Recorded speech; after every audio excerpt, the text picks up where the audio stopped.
Hello friends, நம்ம இன்றைக்கி இதை பற்றி பார்க்க போகிறோம்னா இலக்கிய வரப்போகிற எபிசோடில் என்ன இன்ட்ரெஸ்டிங்கான சுவாரஸ்யமான விஷயம் நடக்க போகிறாங்க பார்க்க போகிறோம். வாங்க வீடியோக்குள்ளே போயிடலாம். நம்முடைய கார்த்திகம் பிரியா மீட் பண்ண விஷயத்தில் நம்ம ஜானி கையில் சொல்கிறாங்க. நம்ம ஜானியுமே ரொம்ப சந்தோஷப்படுறாங்க. அத்தை இப்போ ரொம்ப சந்தோஷமாக இருக்காங்க. இப்போ நம்ம ரேவதி அத்தை கிட்ட பண்ணி கொடுத்த சத்தியத்தை இவங்கக்கிட்ட சொன்னால் கண்டிப்பாக இப்போ நம்மக்கிட்ட எந்த ஒரு தடங்கள் சொல்ல மாட்டாங்க அப்படின்ற மாதிரி நம்முடைய இலக்கியம் நினச்சிக்கிறாங்க. அதுக்கப்புறம் பார்த்திங்கன்னா நம்முடைய ஜானி இன்னும் இலக்கியம் யோசிச்சுட்டு இருக்கேன் அப்படின்ற மாதிரி கேட்க, அத்தை நான் உங்ககிட்ட சொல்லியிருந்தேன்ல, நான் என்ன கேட்டாலும் நீங்கள் மறுக்கக்கூடாதுன்ட்டு அப்படின்ற மாதிரி கேள்வி இலக்கியம் அது என்ன இருக்குது, இன்னும் அவ்வளோ பெரிய விஷயம் கேட்டுற போறியா அப்படின்ற மாதிரி நம்மளுடைய ஜானி கேட்குறேங்க. அதுக்கு பற்றி நம்ம இலக்கியம் அத்தை ரேவதி அத்தை இருக்காங்களே, அவங்க இந்த ஊரில் தான் வந்திருக்காங்க. அவங்களுக்கு பிளட் கேன்சரு, அவங்க ரொம்ப நாளைக்கு உயிரோடு இருக்க மாட்டாங்க அப்படின்ற மாதிரி சொல்கிறாங்க.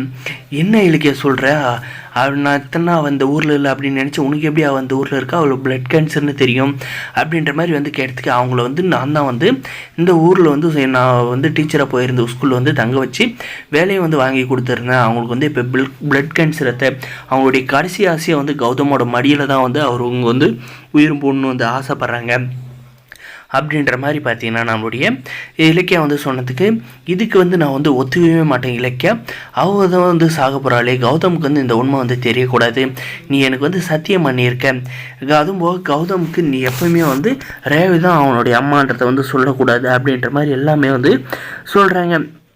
அத்தை அவங்களும் எனக்கு அத்தை தான், அவங்க அவங்களும் அவங்க மகன் மேலே ஆசை பாசம் எல்லாமே வச்சுருக்காங்க. கடைசி காலத்தில் தான் உயிர் தான் மகன் மடியில் போகணும், தான் மகன் என் அம்மான்னு கூப்பிடணும் அப்படின்ற மாதிரி எதிர்பார்க்குறாங்க.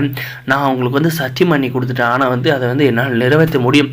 ஆனால் உங்களுக்கு பண்ணி கொடுத்த சத்தியத்தை மீறக்கூடாது, உங்கள்கிட்ட சொல்லிவிட்டு எந்த ஒரு முடிவை எடுக்கலான்ட்டு நான் இருந்தேன் அப்படின்ற மாதிரி பார்த்தீங்கன்னா நம்மளுடைய இலக்கியம் சொல்ல போகிறாங்க. நம்மளுடைய ஜானகி பார்த்தீங்கன்னா என்னதான் பண்ணுறது அப்படின்னு சொல்லிட்டு உடனே நான் அவகிட்டே ரேவதிக்கிட்டே நான் பார்த்து பேசிக்கிறேன் அப்படின்னு சொல்லிட்டு நம்முடைய ரேவதியை பார்க்கறதுக்காக பார்த்தீங்கன்னா ஹாஸ்பிட்டலுக்கே கிளம்பி போகிறாங்க. நம்முடைய ஜானகியும் இலக்கியம் அந்த இடத்துல பார்த்தீங்கன்னா, தயவு செஞ்சு என் மகனை பார்க்கணுன்னு கேட்காத ரேவதி, அவன் எனக்கு மட்டும்தான் புள்ள, இந்த உண்மை நமக்குள்ளே இருந்து புதைஞ்சி அழிஞ்சு போயிடணும் அப்படின்ற மாதிரி அதுக்கு நம்ம ரேவதி ஜானகி, நீ இத்தனை வருஷம் என்னுடைய மகனை வளர்த்த, அவனை நான் வளர்க்கலை, ஆனால் கடைசி காலத்தில் அவன் என்ன, நான் தான் அவன் அம்மா அப்படின்றத தெரிஞ்சு என்னை அம்மானு ஒரு வார்த்தை கூப்பிடணும்னு நான் எதிர்பார்க்குறேன் அப்படின்ற மாதிரி பார்த்தீங்கன்னா நம்மளுடைய ரேவதி சொன்னதும் வாய்ப்பே இல்லை அப்படின்ற மாதிரி சொல்கிறேன். இதுக்கப்புறம் நம்ம இலக்கியம் அந்த மாதிரி முடிவு எடுக்க போகிறோம். வரப்போ எபிசோடில் இருக்க இந்த வீடியோ மறக்காம சப்ஸ்கிரைப் பண்ணி. தேங்க்ஸ் ஃபார் வாட்சிங்.